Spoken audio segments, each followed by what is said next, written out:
Hi guys, it's Josh Allen from gak.co.uk here, and today I have with me at Breakout Festival in Brighton, Gospel Youth. So introduce yourself. The man on my left is? I'm Jules. And the man on my right? I'm Kev. Awesome. So you guys have already played, right? Yeah. And you had a good time? Yeah, great. Bit sweaty. Bit sweaty. Yeah. I did shake your hand. It was wet. I wasn't sure if that was the sweat or... We'd rather heat and sweat than rain. And Of course. So I have dragged you guys up here to talk about your instruments today. So let's start on my left-hand side. Yes. What is this guitar that you're holding here? It is a 70s Fender pawn shop Strat. It's it's a very, very nice guitar. It's like my favourite guitar that I use out of all of them. But yeah, that's got it from you guys actually about a few months ago. Yeah, I did.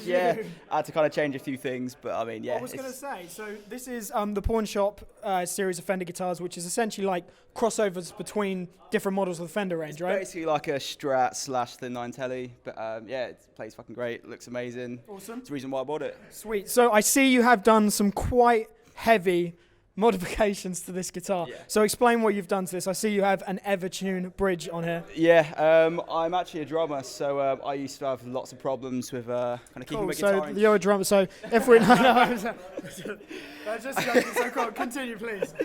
I hit the strings quite hard. I was having trouble keeping my guitars in tune. I was literally tuning every section, let alone between songs. It was just an absolute nightmare. So I thought I was getting an Evertune bridge, spend literally all the money in my bank account and sorting out, and never looked back since. Fantastic. And it's absolutely amazing. It's made my life a lot easier. So it's quite a heavy modification though. So if you flip the guitar over, it has quite the recess in it. Yeah. Did this guitar have a tremolo system already on it? Didn't know. So it was a hardtail. It was, yeah. But I took it to some guy who is actually one of the official kind of Evertune fitters in the UK, and he's actually from Brighton. Took it to him, and he sorted it all out, and he's done a absolutely amazing job. Yeah. Fantastic. So in terms of, I know you've said that it's made your life easier, but in terms of like tuning stability for on stage, on tour or anything like that, how has it made life easier? Yeah, ridiculously easy. It's I put new strings on it this morning, didn't even tune it once and played, and it's still perfectly in tune. I could do anything I want with it. So they're individual recesses, aren't they? So they move individually. Basically, yeah. That's pretty damn cool. Sweet. So let's move over to my right-hand side. Here, we have I have a 57 custom shop reissue Gibson. Very cool. I don't have the luxury of the Evertune though. I mean, yeah, of course. You wouldn't want to put a recess in a custom shop Gibson though, would you? No. It's quite a relatively new guitar to me, so it still feels a bit, get a bit happy every time I see it. Okay, cool. In terms of having a custom shop Gibson guitar on tour or on stage or anything like that, are you a little bit careful about how you go about using it? Or the first couple of gigs, even like after sound check, I had it in my hand. I didn't even let it leave my sight, but I'm a little bit more relaxed about it now. But I've only probably done about 5 or 6 gigs with it, so it's not really been toured yet as such. So it's still quite new. It's still pretty new. Yeah. Have you made the first ding on it yet? Ever so slightly, just on the headstock. But it's not the nothing to go worry, nothing to go crazy. I need a proper bash on it really to sort that out for you. That's fine. Without deliberately doing it. Oh, okay, of course, yeah. Fantastic. Well, that is a beautiful guitar. So in terms of how it feels, how it plays, how it sounds, is there any sort of specific specifications that you would either choose to change or you want to keep exactly the same? At the moment, I'm pretty happy with it. I'm a little bit, again, I mean, I got quite a good deal on this. I could never afford one new, but it was still quite expensive, and it still feels too new to really modify at the moment. But yeah, it feels it's got the burst bucker pickups in it, and they're just quite full sounding.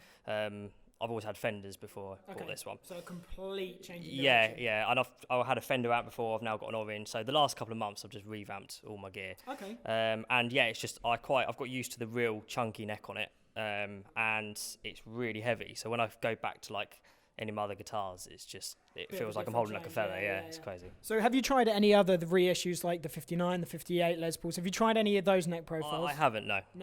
Okay, so the 57 is an incredibly big neck, obviously as you know. It's actually bigger than the 58, which is supposedly the biggest. So in terms of how it feels live, going from a Fender, obviously it's a complete change, but how does it feel compared to, say, any other guitars that you've played in terms of the size of the neck? I feel like I can just really like, it gives you a bit more confidence. You feel like you can just really whack it, and you can get behind it. I also use the Ernie Ball beefy slinkies. Oh, okay. But I changed the 22G for 17, so I've got the luxury of still like really hitting it. So having the thick without, bottom notes. Without the, like, you know, when you hit the E and it bends, you know. But then I can still bend the lower strings, where with that 22G, it's just horrible. You can't really do it. So it's a bit of a custom way of sort of restringing it. But I'm always having to like buy like loads of beefies and then have to like try and individually find 17 Gs. Yeah. That's fair enough, but that's cool. So it gives you the capability of having the. Do you guys down tune at all? We haven't yet. No. Yeah, I play a semitone down. Everyone else plays in standard. Okay. I don't know why. It's always been like that. Does it feel comfortable to you, I guess? Yeah, just some of the chords are easier to play semitone down. So let's just have a capo on first fret for most of the set and take it off. And yes. Cool, that's fair enough. So let's talk about your amplification. So today, obviously, the stage was endorsed by Orange amps. Were you guys using those? I was using the cabs. I used my TH30 head on top. Okay, so an Orange TH30, is it? Yeah. So how'd you find that? Yeah, it was good. I mean, it was pretty much like plug in and go. But yeah, I think I've, again, that's quite new. I've only done about, I think that was my 4th gig with a head. Okay. So it's still a bit trial and error. You know, I probably need to have a few more gigs with it to know my definite sound. But it's each gig, sort of getting there. Yeah, fantastic. And what about you, dude? What are you using for amps? I'm really poor, so I had to buy a Tiny Terror. And it's literally like the only thing I could afford. But mate, it sounds great. It's amazing. It's not very versatile, but what it does really well. I mean, to be honest, most of the shows that all of us are playing at the moment have got mic'd up stages, right? So in terms of like a 15-watt amplifier, you're going to be able to cover anything as long as it's mic'd. Yeah.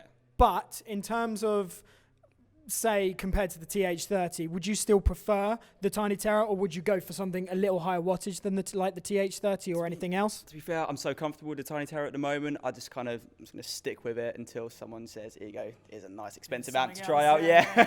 But I fucking love the Tiny Terror. Absolutely love it. Awesome. Fantastic. So let's move to the last question. So the last question, we're going to talk about Desert Island guitars. Now, I know you've got a pretty damn good one, but if you were to have one guitar out of anything, so say if you came into GAC and you said, Joss, I want a new guitar. And I was like, dude, pick whatever you want off the wall. What would you take from our store? Possibly the Gibson, one of the 335s. Yeah? Yeah.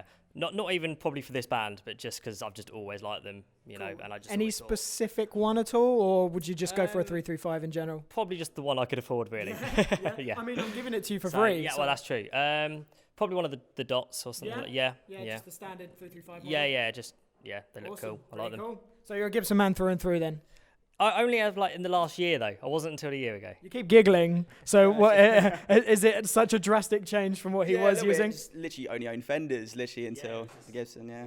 It's just this sort of like I said, I got offered a pretty good deal on it, and it just seemed like too good opportunity not to take up. Awesome. And you know, I could never afford one of these new, so I lucked out a little bit. Yeah, cool, man. So, What about you, dude? If it was a dream guitar and you came to the store and I was like, have whatever you want, what would you take? Literally anything from the Fender custom shop range. Literally, absolutely amazing guitar. I just love the classic shape of the telly and the Strat. So, to be honest, I wouldn't be fussed about which one. I literally just, that one. As long as it's heavy relic as well, I love the look of those. Would you go for a Strat or a telly over one or the other? Probably a telly, just because I own a couple of Strats. I own a Squier telly, it's not really the same. But probably custom shop telly then. Fantastic. Well, cool. Well, thank you guys very much for coming and doing the little talk about your gear with me. So, these are the guys from Gospel Youth, so make sure you check them out. Cheers.